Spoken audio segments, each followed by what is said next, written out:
Welcome to the channel and thank you for your support. Andrei Chikatilo murdered and mutilated women and children between 1978 and 1990 in Russia, giving him the name the Rostov Ripper. Andrei Chikatilo was born on October 16, 1936 in the village of Yablukne in the Sumy Oblast of the Ukrainian. He grew up in poverty during the Second World War and recalled his childhood as being ridicule, hunger, and war. With his father at war, Chikatilo's mother and his little sister all lived together. Chikatilo's mother would often berate and beat him. He was always told by his mother that he had an older brother named Stepan, who had been kidnapped and cannibalized by the neighbors. It's never been known whether this incident actually occurred or if a Stepan existed.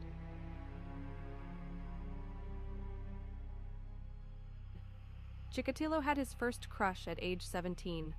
That's when he also discovered that he had chronic impotence, making his social awkwardness and self-hatred worse. That same year, Chikatilo jumped on an 11-year-old friend of his sister and wrestled her to the ground, ejaculating as the girl struggled to breathe.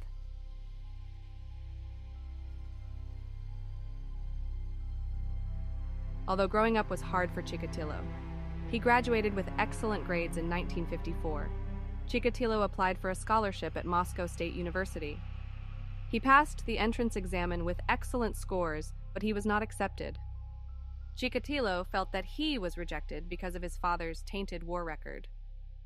His father had been branded a traitor in the war in 1943 and went to prison. Chikatilo served 2 years in the Soviet Army in 1957, which ended in 1960.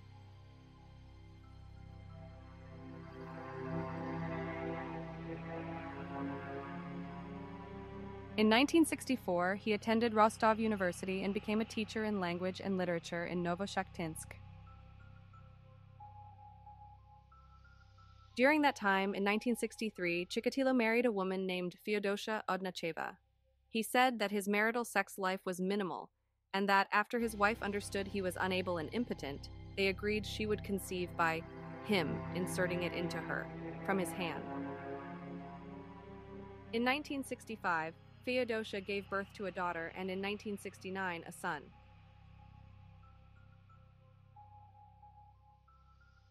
In May 1973, Chikatilo committed his first sexual assault on a 15-year-old girl. This incident similar to what he did to his sister's friend. He also sexually assaulted and beat another teenage girl who he had locked in his classroom. He was not disciplined for either of these incidents. In response to the increasing number of complaints, the director of the school summoned Chikatilo to either resign voluntarily or be fired, and Chikatilo left discreetly.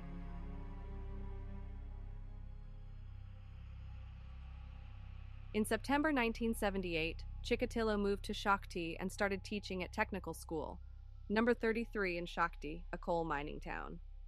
Because of the several complaints of child molestation against Chikatilos, his career as a teacher ended in March 1981.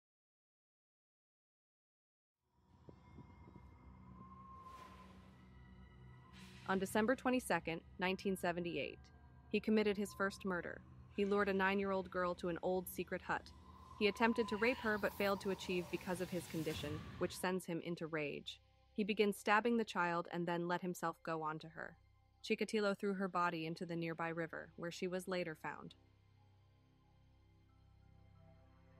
Chikatilo was investigated, and despite the numerous amounts of evidence linked to Chikatilo for the murders, a 25-year-old man named Alexander Kravchenko, who had previously served a prison sentence for the rape and murder of a teenage girl, was convicted for the murders Chikatilo had done and eventually executed by firing squad.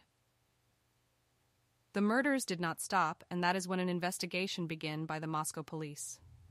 On September 13, 1984, Chikatilo was arrested by 2 undercover detectives, and although he confessed to the murders, the Russian Public Prosecutor's Office linked 23 of Chikatilo's murders into one case and dropped all charges against the mentally disabled youths who had previously confessed to the murders. He was released from prison in December 1984 Andrei Chikatilo did not kill again until August 1985. On November 24th, he was arrested again. He had blood tests done, and he was also transferred to the Serbsky Institute in Moscow to undergo a 60-day psychiatric evaluation. On November 29th, Dr. Bukhanovsky was invited to assist. Chikatilo burst into tears and confessed to Bukhanovsky that he was indeed guilty of the crimes. Although he suffered from a borderline personality disorder with sadistic features, he was fit to stand trial. Chikatilo stated that the victims' cries, the blood, and the agony gave him relaxation and a certain pleasure. How he would gouge out the eyes of his victims, and that, after he would murder his victims, he would chew. Chikatilo also confessed to having swallowed the ears and tongues of some of his victims. He was also able to lead investigators to the bodies of victims he had confessed to killing. When asked about his indifference of the genders he had killed, Chikatilo replied, "I did not need to look for them. Every step I took, they were there."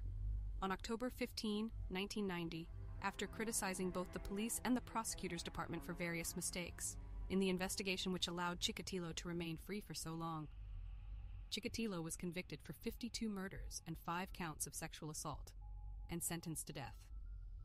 Chikatilo kicked his bench across his cage when he heard the verdict and began shouting abuse. On the 14th of February 1994, Chikatilo was taken from his death row cell to a soundproofed room in Novocherkassk prison and executed with a single gunshot behind the right ear. That was the end for Andrei Chikatilo and justice for all the victims. Thanks for watching, and please like, share, comment, and subscribe.